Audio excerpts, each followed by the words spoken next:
What's up, people? I didn't get the opportunity to be on Tommy Temper's Hangout today. I wanted to be on it, but I had to go out and handle some business, take care of some bills, and sort out some stuff. So I had to go out. So I went out and did what I had to do. So I'm back, and sat down today watching some fights that Pernell Whitaker did, particularly the first and second Jose Ramirez fights, as you can see from the title. Just going down memory lane, and you know, Whitaker was absolutely robbed in the first fight against Jose. Oh my God! I don't know why I yawned, but anyway, in the first Jose Luis Ramirez fight, he was absolutely robbed. Absolutely robbed. Shout out to whoever is right now watching this video. I know there's somebody watching it. I don't know who it is. Please smash the like button. Thank you so very much. And I want to talk a little bit about those fights. You know what's interesting? And it shows me how much boxing has not moved forward with fandom, but moved backward with fandom. Ray Mancini was commentating both fights. The first fight was Ray Mancini, and I believe it was Joe Tessitore from ESPN. It was ESPN. Were commentating. I think it was Joe Tessitore and Boom Boom Mancini were commenting the first fight between Jose Luis Ramirez and Pernell Whitaker. It was Pernell Whitaker's 16th fight, and it was in France because Jose Luis Ramirez's manager was a Frenchman. So it was basically in Jose Luis Ramirez's backyard that the first fight took place. Now, one of the things I want to say about the first fight, Pernell Whitaker coming off of the amateurs, he didn't have Georgie Benton in his corner. It was his trainers from the Olympics. It was his trainers from Norfolk, Virginia. Ludovic was there with him as well. Ludovic was always there with him. But it was his trainers from Norfolk, Virginia, and the Olympics that actually were there. And Pernell boxed brilliantly. He boxed brilliantly. And Boom Boom Mancini said the one thing he needed to do was push back Jose Luis Ramirez. And Pernell couldn't really push back Ramirez in the first fight. And it reminded me of Canelo versus Triple G because, but unlike that, Canelo did push back Triple G in the first fight. But nonetheless, Ramirez was constantly the aggressor. What was interesting listening to the commentary was that, you know, Tessitore and Boom Boom Mancini talked about effective aggression. That even though Jose Luis Ramirez was the aggressor in that fight, he wasn't hitting nothing. He wasn't really hitting Pernell. In fact, I would say Pernell got hit more in the rematch than he did in the first fight. In the first fight, he hardly got hit. Ramirez, I think, landed some overhand rights. That's about it. Maybe a hook to the body ever so often. It was mostly missing, right? Pernell had it missing. And Pernell was tagging him with his jab. He was tagging him with his jab. You know, in the later rounds of the fight, Pernell started fighting him, you know, and they were telling him in rounds 10, 11, and 12 to land combinations. So he was landing combinations. Now, Ramirez started to up the tempo of the fight. I'll never forget that. And he was getting more and more intense. He was trying to close the distance. But Pernell's defense was good. Pernell started clinching him at certain points in time in the later rounds. Ramirez had taken the tempo way up and was really being aggressive. But he wasn't landing much of anything. Now, here's what happened in the end. Before the scorecards, Ludovic got the results, and Ludovic was very upset when he heard the results. And then they announced the results where one judge had it for Pernell. He was 117, 111 or something like that. Oh my God. And the other two judges, anyway, sorry about the yawn. But the other two judges had it 116, I think it was 116, 112, and 118, 113, or some crazy shit like that. And it was an outrage. Even Boom Boom Mancini thought that Pernell wanted 8 rounds to 4, and he was commenting on the fact that the champion was still trying to do something, and that Pernell had to push back the champion. Now, to be fair, Pernell could not push back. In the first fight, he couldn't push back Jose Luis Ramirez. He couldn't push him back. The only way he pushed him back was actually in a clinch to actually muscle him back. But as to say, hitting him with punches, Ramirez ain't feeling nothing, just walking through it. Kind of like reminded, as I said before, of Triple G versus Canelo, where Triple G was walking through Canelo's shots. It was almost as if Canelo wasn't having any effect on Triple G. But to be fair, once again, Pernell Whitaker was outboxing. He was outboxing Jose Luis Ramirez. All right, and in the final rounds, he banged, and he banged him to the body, banged him to the head. Tried to stand his ground sometimes, and he literally tried to close the gap, and he would physically push back Jose Luis Ramirez. That was the only way he could have done it. And he lost that first fight. It seems as though apparently the judges back then in France, they were only looking at the aggression of Ramirez and the fact that he can eat Pernell's punches, and that if he ever landed anything on Pernell, Pernell still kept on going backwards. And Pernell was really using a lot of the ring. He was circling from one corner of the ring to the next corner of the ring, so that all of that was, he wasn't staying in the center of the ring. In the second fight, on the other hand, he circled wide. And then he would start clowning Ramirez with his defense and just show how much he could handle Ramirez's defense. And he was landing a lot more combinations on Ramirez throughout the fight. In fact, from the beginning round, he was landing combinations on Ramirez. Ramirez again upped the tempo, but this time Pernell Whitaker was beating the shit out of Ramirez. And clearly Ramirez lost the fight. In fact, according to one judge, it was 120, I think 108 or some shit like that. Ramirez didn't win in a single round. Okay, it was a shutout. And it makes sense. I mean, Whitaker was just standing there and trading. Sometimes he would stand his ground, he wouldn't move backwards at all. And he actually pushed Ramirez back in that fight. He pushed him back with punches. And you could see he was much more seasoned. You could see he was much more, he was stronger, and everything. Much better conditioned and so on. So I was looking at the two fights, and I was saying to myself, well, okay, if I look at the Canelo fights, it's almost the same thing. It's almost the same scenario where the first fight, Canelo basically couldn't be touched, and he was the one mostly landing combinations with Triple G, because Triple G could eat the combinations and just kept coming, right? Unlike Ramirez, whose face wasn't even marked up by Pernell's punches, because Ramirez was like an iron guy. If anybody knows, fighting Ramirez, you get Ramirez. If you try to bang with Ramirez, it's just a dumb idea. Okay? He's slow as fuck, but he keeps coming. Alright? Julio Cesar Chavez had to box him.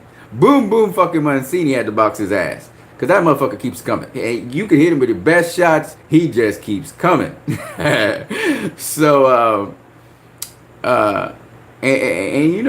before that Chavez fight stopped, I thought Ramirez was coming on so strong. I thought he was beating up Chavez, to be honest with you. I thought Chavez actually lost that fight, but it's all good. So anyway, going on.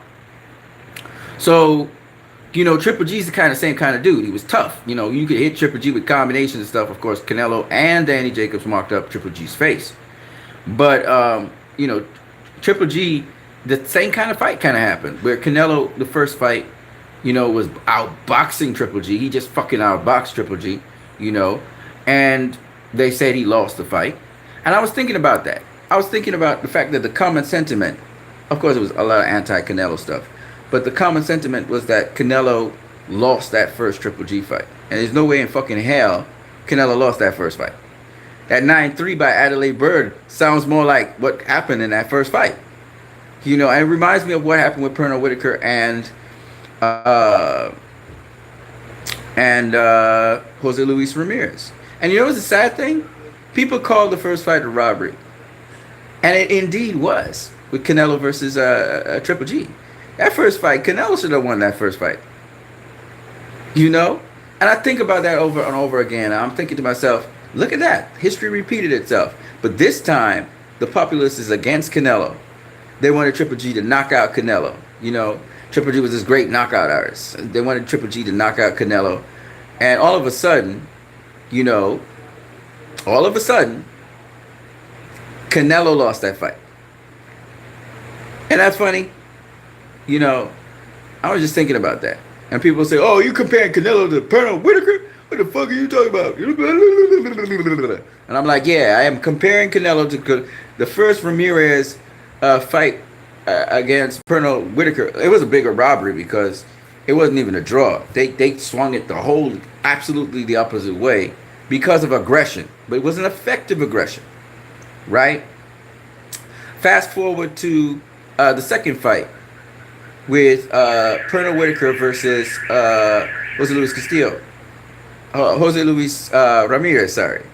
And it was a different fight. It's same defense, but not moving around the ring so much. And I thought about the second Canelo versus Triple G fight, where Canelo was walking Triple G's ass down. And I was thinking about how Canelo was not even letting Triple G come forward for the entire fucking fight. I thought about that, and I was thinking to myself, a dominant performance by Canelo, but now, here this one. Triple G outboxes Canelo. That's the whole new phrase. The Triple G outbox Canelo. I listened to that and I was like, wow. And I thought to myself, I could see how they could have robbed Pernell Whitaker in the first fight with Jose Luis Ramirez. How they could rob Pernell Whitaker against Julio Cesar Chavez. And how they could rob, not Canelo, sorry, Pernell Whitaker. And they could rob Pernell Whitaker against Oscar De La Hoya. I listened to Freddie Roach say that Pernell Whitaker was robbed in the Chavez fight and the Oscar fight. They said he screwed him. I said, wow, Freddie knows some boxing. Freddie realizes Pernell beat Oscar De La Hoya. And so,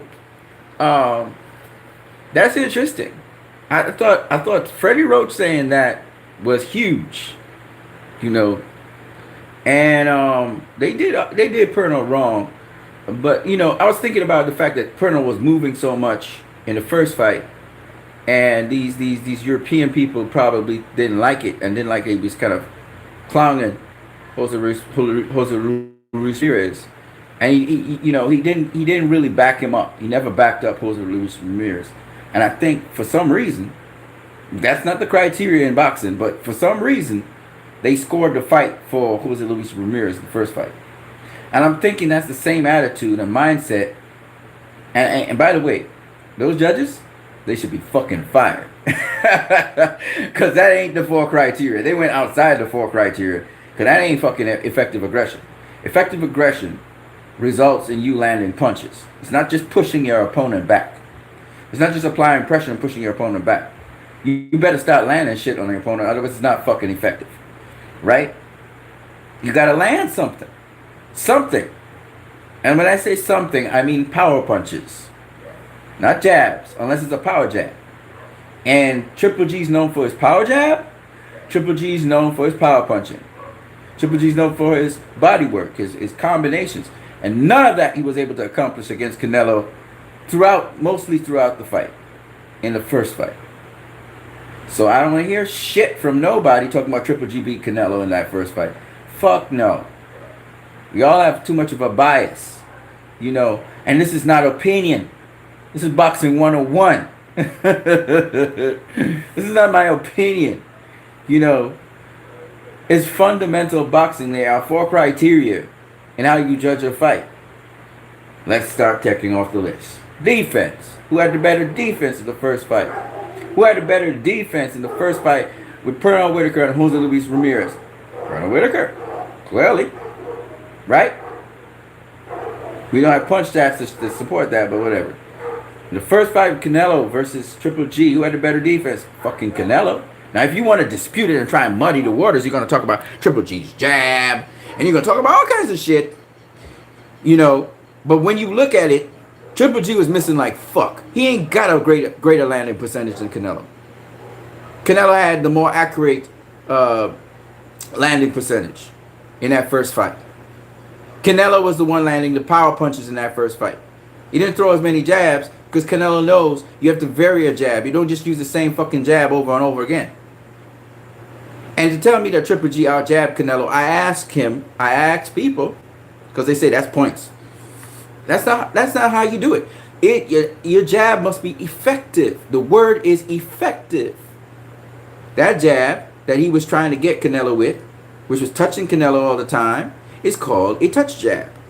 And a touch jab is to find range so you can set up your power punches, your power shots, of which all Triple G missed. Except in the 12th and the 9th round. Called Canelo with some power punches. Other than that, he ain't catch Pernell with no power punches for the rest of the fucking fight. So how the hell you want to tell me that he out-jabbed Canelo? And what I mean? What I mean?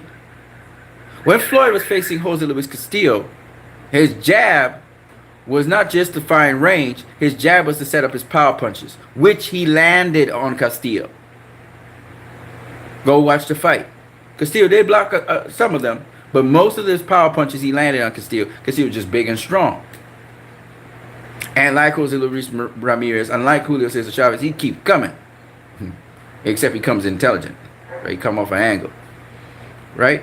So don't come telling me about, Floyd Mayweather, he out-jabbed Castillo. But you just talk about the jabs there. First of all, Floyd blew him out for the first 4 rounds, knocked him down too. All right? It wasn't counted as a knockdown, but he knocked his ass down. So all of that happened in the first 4. And then later on in the fight when he hurt his hand, he was jabbing Castillo, but he was also landing the lead right. And he was also going to the body. And in the 10th round, motherfucker was in the trenches, landing shots, power shots, straight through. 10th, 11th, 12th, he picked it up. So I'm just saying, if you're going to be honest, unless you want to be intellectually dishonest, you cannot give Triple G that first fight. I keep on saying that over and over. You know why I keep on saying these things over and over to fight fans? And I hold my opinion very strongly. Because this is boxing. This is not fucking tough man contest. Try hunt down and pursue, but don't hit nothing. All right? You can't call Jose Ramirez versus Pernell Whitaker a robbery, right? When the same tactics and strategy and outcome was the same thing with Canelo versus Triple G. You can't. That's not being honest. You understand? So, the second fight, Pernell Whitaker brings the heat to Jose Luis Ramirez. He doesn't push him back as much as Canelo pushed back Triple G. Because Canelo was like, I ain't budging. I'm going to kick your ass right here. Come in the pocket. Come and get some. You say that Mexican style? I'm going to give you Mexican style. Triple G's done with Mexican style now, right? After that second Canelo fight, he ain't doing no Mexican style no more. Right? He left Abel Sanchez. He gone with Jonathan Banks. He's working on his defense. Which, unfortunately for him, is a little too late. A little too little, a little too late. Canelo going to tag his ass up, maybe even stop him this time. My point is this. My point is simple. Pernell Whitaker's second fight, he stood in the pocket. He traded with Jose Luis Ramirez. All right? Didn't take much steps back. And he even pushed Jose Luis Ramirez in the late rounds back with punches. Canelo, from round 1, was pushing GGG's ass backwards. Right? Y'all could talk all this shit about GGG was boxing. GGG wanted to come out and bang with Canelo in round 10, 11, and 12. And he could not do shit. Canelo wasn't having it. Alright? And Canelo dominated his ass from 1 to 12, if y'all being real honest, in the second fight. Dominated his ass. Alright? But he was tough. Good for Triple G. Got his face busted up, but he was tough. So, my point anyway is this. My point is that you got to be consistent in boxing. Now I decided I want to talk about Pernell Whitaker, so I chose this video to talk about Pernell Whitaker. But at the same time, I want to emphasize the point, and my point is, you can't say Pernell Whitaker was robbed against Jose Luis Ramirez, and then at the same hand, oh, GGG beat Canelo. No, you have to have the same metric. You gotta look at the fights objectively. A lot of y'all guys was sucking GGG's dick. Y'all are dick riders. Y'all was sucking his dick. That's the truth. And cause y'all hate Canelo. Oh, he ducked Triple G. He didn't duck shit. Canelo didn't duck shit. Right? Clearly he didn't duck Triple G. He outboxed him easy in the first fight. And then in the second fight, he decided, I'm going to bully this motherfucker. I'm going to show people he ain't as bad as he think he is. And he bullied his ass. And then y'all was like, oh, Triple G boxed Canelo. No, he wanted to bang in round 10, 11, and 12. And he could not bang. He couldn't do shit. And he didn't have an effective jab either. And y'all don't, some people don't want to hear that, but that's the truth. An effective jab either keeps the opponent at bay or it sets up other shots, which Triple G could not do. Canelo wouldn't allow his ass to do it. And Canelo wasn't taking a step back. He said, Mexican style? Motherfucker, I'm a real Mexican. Let's go. Let's go, motherfucker. You know. So anyways, I said that just to make the point because people are still hesitant to talk about Canelo beating Triple G's ass. Oh, the second fight was controversial. But the third fight, R.I.P. Triple G, because he going to get killed. Canelo might kill his ass in the ring. And then y'all going to be sorry. I don't want to hear shit. If he kills him in the ring, so be it. Okay? If Canelo kills I'm serious. If Canelo kills Triple G in that ring, y'all pulling out a body from that ring, that's on y'all. Because y'all asking for a third fight where obviously Canelo has dominated his ass twice in two different ways. The third time going to be a bloodbath. He going to slaughter him. You know what I'm saying? Because he already know that style way too well. So that's on y'all, stupid ass fans, wanting a third fight. That's on y'all. That's not on me. Shit. My phone fell.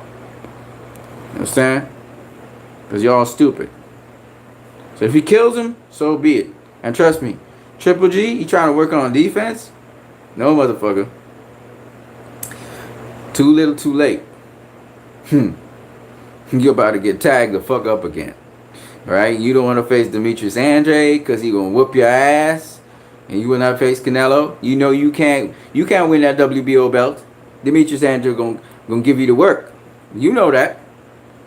And you don't want to face Jamal Charlo, the young strong buck. Even though Jamal Charlo, I fancy your chances against him because he's young, he's sharp and stuff, and he can fight, but he's not on top of it like Demetrius is.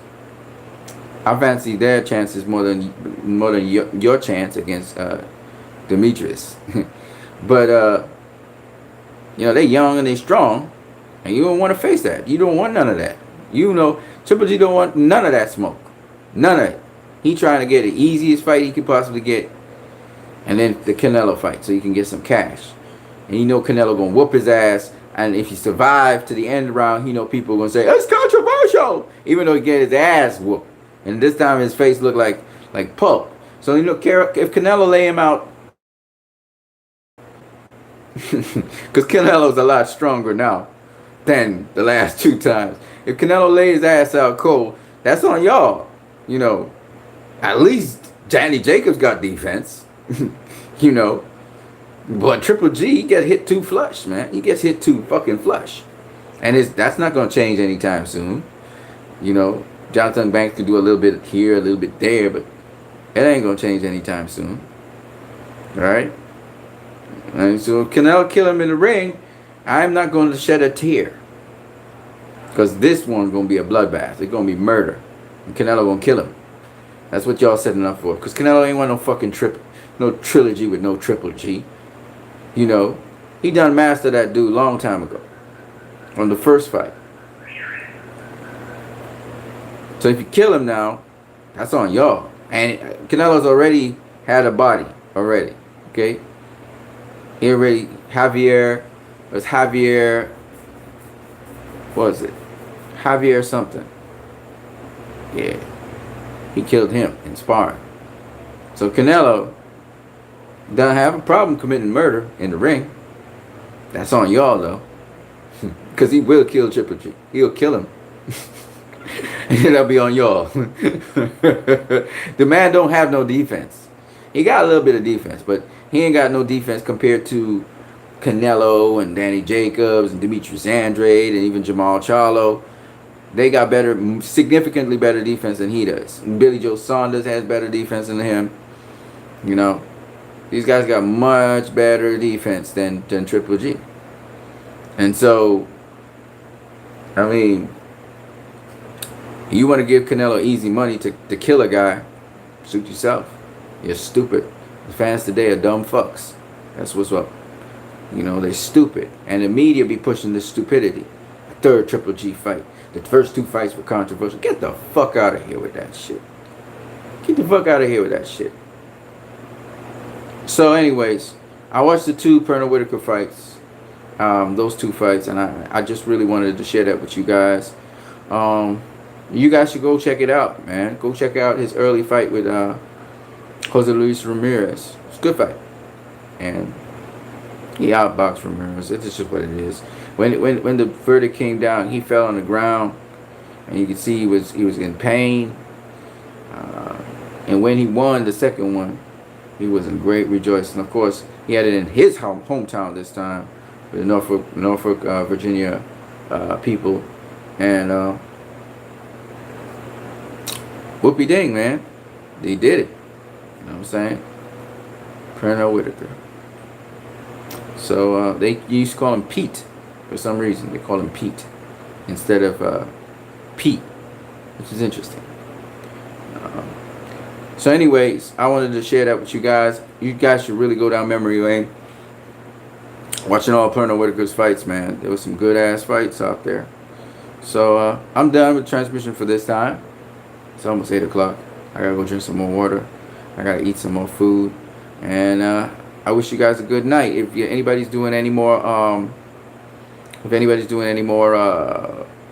hangouts or live feeds, count me in, man. I like to talk boxing, so if you all want to talk upcoming fights and have fight predictions and all that shit, let's do it. I had to eat some crow for some of the fight predictions from last weekend, so I'm gonna have to eat that crow. I was supposed to give actually Tommy Temper. I was supposed to put a pie in my face or some shit like that, because I had to eat crow concerning, I don't know, it was the Tyson Fury fight. I can't remember which fight it was. Rigondeaux. It was Rigondeaux versus Lomachenko. I still got that pie to do.